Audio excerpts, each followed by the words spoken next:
Louange à Allah. Louange à Allah, le protecteur des pieux. Il est celui qui accueille le repentir et soulage les affligés. Nous le louons, exalté soit-il, d'une louange digne des serviteurs soumis. Nous lui rendons grâce tels des dévots et implorons son pardon, comme le font les repentants. J'atteste qu'il n'est de véritable divinité qu'Allah, l'unique, sans associé. Il accorde un répit aux pécheurs, offre un délai aux insouciants et a éveillé la convoitise de la récompense divine chez ceux qui cheminent vers lui. Aussi j'atteste que Mohammed est son serviteur et messager, envoyé par son Seigneur en tant que signe avant-coureur, que miséricorde pour l'humanité et que guide pour l'ensemble de la création. Que les éloges et le salut d'Allah soient sur lui ainsi que sur sa propre famille, ses nobles compagnons, et sur tous ceux qui les suivent avec bienfaisance jusqu'au jour du jugement. Ceci étant dit, je vous recommande, chers gens, ainsi qu'à moi-même, de faire preuve de piété envers Allah. Craignez donc qu'Allah puisse-t-il vous faire miséricorde. Engagez un retour sincère vers votre Seigneur et implorez sa clémence, sa miséricorde, son pardon et son agrément. Car il, exalté soit-il, ne repousse jamais celui qui l'invoque et ne déçoit point celui qui l'implore et place en lui son espoir. Serviteur d'Allah. Allah, exalté soit-il, a créé l'âme humaine et l'a naturellement dotée d'un penchant vers les désirs, d'une faiblesse face aux passions et d'une propension à commettre des péchés et à tomber dans les méfaits. Et ce, en vertu d'une sagesse profonde et d'objectifs grandioses dont les plus nobles sont mettre en exergue les attributs de sa majesté et les caractéristiques de son excellence, telles que le pardon et la miséricorde, la clémence et la bienveillance.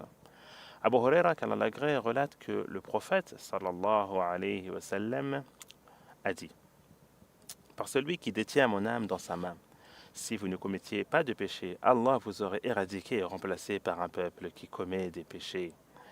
Il demanderait alors pardon à Allah et leur pardonnerait. » Rapporté par Muslim. C'est ainsi qu'Allah saura qui le craint dans le secret du cœur. Permettre au serviteur de se rapprocher de lui par l'adoration du repentir et la demande du pardon. Selon Anas ibn Malik, le prophète sallallahu alayhi wa sallam a dit « Tout fils d'Adam commet des fautes et les meilleurs pécheurs sont ceux qui se repentent constamment. » Rapporté par Ahmed et Tirmidhi. Leur offrir l'opportunité de se rappeler et de tirer des leçons. Allah Azza wa Jal dit aussitôt que les effleure la moindre tentation de Shaitan, ce sont ceux qui ont la piété se rappellent et les voici de nouveau lucides. Et Ibn Abbas rapporte que le prophète sallallahu alayhi wa sallam a dit il n'est pas un serviteur croyant sans qu'il n'ait un péché qu'il commet de temps en temps, ou un péché auquel il demeure attaché et qu'il ne quitte pas jusqu'à la mort. Le croyant est créé enclin à fauter, prompt au repentir, oublieux, mais lorsqu'on lui rappelle Allah, il se souvient. Rapporté par Tabarani. Leur permettre de revenir à lui entièrement soumis en pleine et plein d'humilité. Allah dit nous les partageâmes en diverses nations sur terre, lesquelles comptaient des gens de grande vertu et d'autres de vertu moindre, et nous les avons éprouvés par le malheur autant que par le bonheur, afin qu'ils reviennent. Toutes ces œuvres comptent parmi les meilleures adorations et les plus hautes formes de dévotion agréées par le Seigneur de la terre et des cieux. De plus, il Azza wa Jal a établi que leur proximité auprès de leur Seigneur est à la mesure de leur capacité à maîtriser leurs passions et à dominer leurs tentations. Aussi, en raison de sa parfaite connaissance, Azza wa Jal, de la nature profonde de l'âme humaine et des désirs dont il l'a dotée, il a mis à sa disposition des œuvres et des moyens par lesquels il peut racheter les péchés et les erreurs qu'elle a commises. Or, le meilleur moyen et le plus simple pour le serviteur consiste à faire suivre les mauvaises actions par de bonnes. Allah Azza wa Jal dit accomplit la prière aux deux extrémités du jour et à certaines heures de la nuit. Les bonnes œuvres effacent les mauvaises. Voilà un rappel pour ceux qui savent se rappeler. De plus, il a invité son prophète, sallallahu alayhi wa sallam, à cela en disant « Repousse le mal par ce qui est meilleur. Nous savons très bien ce qu'ils décrivent. » Et selon Abu Dhar, qu'Allah l'agrée, le messager d'Allah, sallallahu alayhi wa sallam, a dit « Crains Allah où que tu sois. Fais suivre la mauvaise action par une bonne, elle l'effacera, et adopte avec autrui un comportement exemplaire. » Rapporté par Ahmed dans son Musnad. Il en a également fait l'une des caractéristiques de ceux qui seront sauvés parmi cette communauté en disant « Ceux qui prennent patience espérant la seule satisfaction de leur Seigneur, observent assidûment la prière, dépensent aux aumônes discrètement et ouvertement des biens que nous leur avons dispensés, et qui rattrapent les mauvaises actions par les bonnes, ceux-là auront une fin heureuse. » Parmi les communautés antérieures, en disant Allah Azza wa Jalla, ceux à qui nous avons donné le livre avant le Coran croient pourtant à celui-ci. Quand il leur est récité, ils disent « Nous y croyons. Il est la pure vérité venant de notre Seigneur. Avant même sa révélation, nous étions musulmans. » Voilà ceux qui recevront 2 fois leur récompense pour leur endurance, pour avoir répondu au mal par le bien et pour avoir dépensé de ce que nous leur avons attribué. De plus, les œuvres puis sont nombreuses et les actes de dévotion varient. Et tous s'inscrivent dans le cadre du principe qui consiste à faire suivre une mauvaise action par une bonne. En effet, Abu Huraira, qu'Allah l'agrée, rapporte que le messager d'Allah, sallallahu alayhi wa sallam, a dit « Voulez-vous que je vous indique ce par quoi Allah efface les fautes et élève les degrés ?» Ils répondirent bien sûr au messager d'Allah. Il dit « Par faire ses ablutions malgré les désagréments, multiplier les pas en direction des mosquées, attendre la prière suivante après la prière présente. Voilà le ribat, rapporté par Muslim. » Et selon Abu Dhar, qu'Allah l'agrée, le messager d'Allah, sallallahu alayhi wa sallam, a dit « Verser de l'eau dans le seau de ton seau, dans le seau de ton frère, est une aumône, sadaqa. Ton appel à la vertu et ton opposition au vice est une aumône. Ton sourire adressé à ton frère est une aumône. Écarter une pierre, une épine ou un os du chemin des gens est pour toi une aumône. Et enfin, guider un homme en terre perdue est une aumône. Or, la plus méritoire de ces œuvres parmi lesquelles Allah expie les péchés et efface les fautes est le tawhid, le monothéisme pur. Et si seulement vous connaissiez les mérites du tawhid. Anas ibn Malik, qu'Allah l'agrée, a dit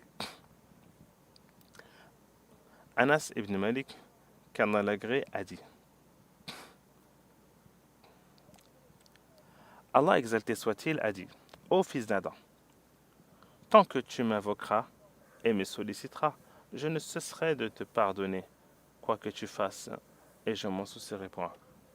Ô fils d'Adam, si tes péchés atteignaient la cime du ciel, et que tu implorais mon pardon,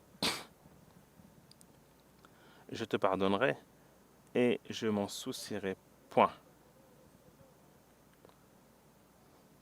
Ô fils de Adam, si tu venais à moi avec des péchés autant nombreux que la terre en mesure de porter, et que tu me rencontrais sans rien m'associer, je viendrai à toi avec autant de pardon.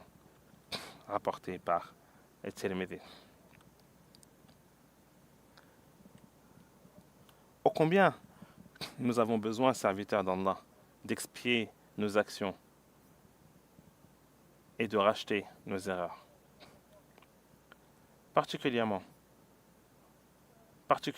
en cette époque où la technologie moderne exerce son emprise et où les tentations s'abattent une à une sur le cœur du croyant. Ambiguïté et passion,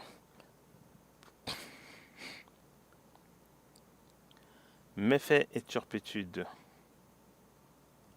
Ambiguïté et passion, méfaits et turpitude l'envahissent, de jour comme de nuit, en privé comme en public, sans permission ni délai.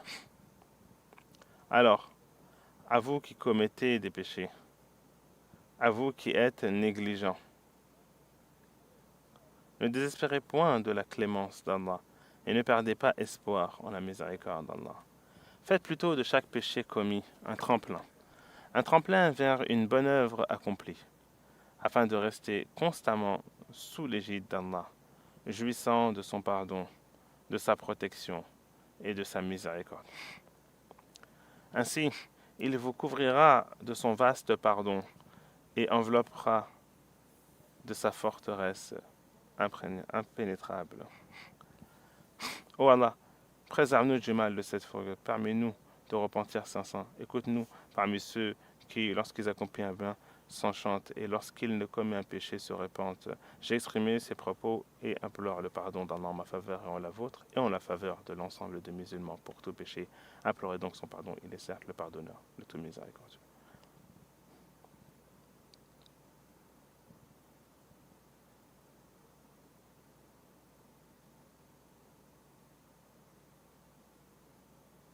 Louange à Allah qui a accordé un délai à ses serviteurs et n'a pas hâté leur châtiment, qui leur a légiféré des œuvres par lesquelles il corrige leurs manquements et leur a accordé en compensation une rétribution décuplée.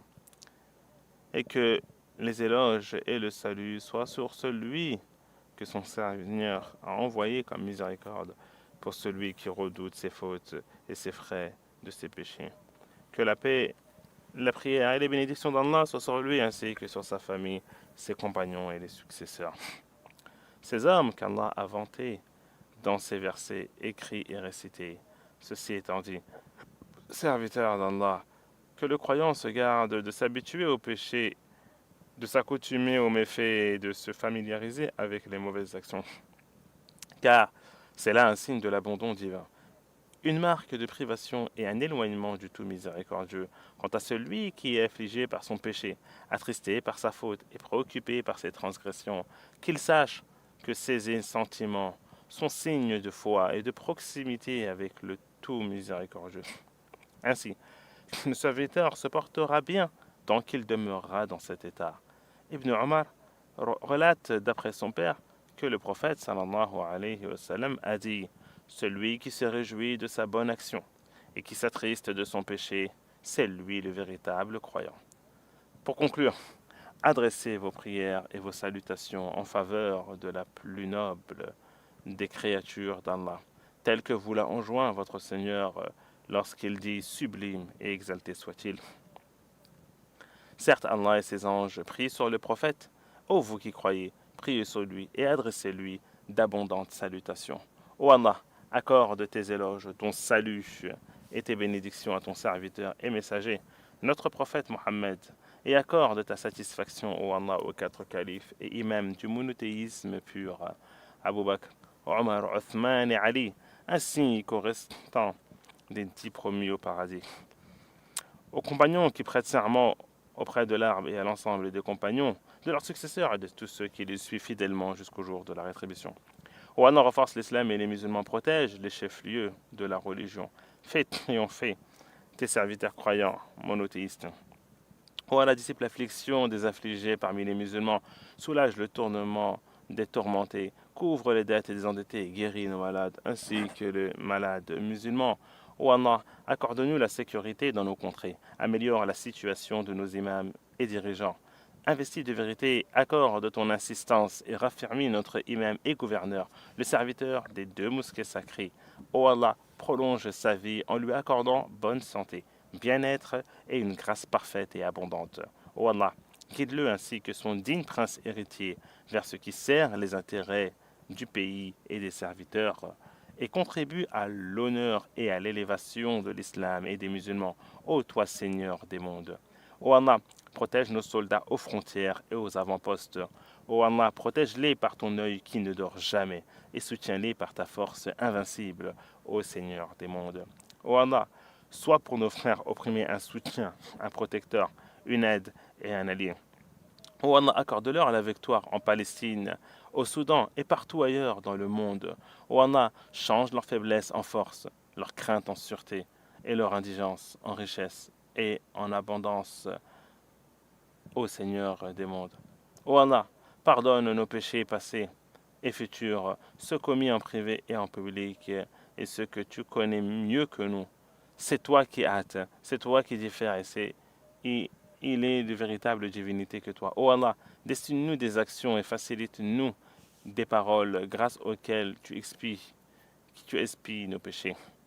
Tu dissimules nos manquements et tu nous épargnes des malheurs. Tu es certes le parfait connaisseur des secrets imperceptibles.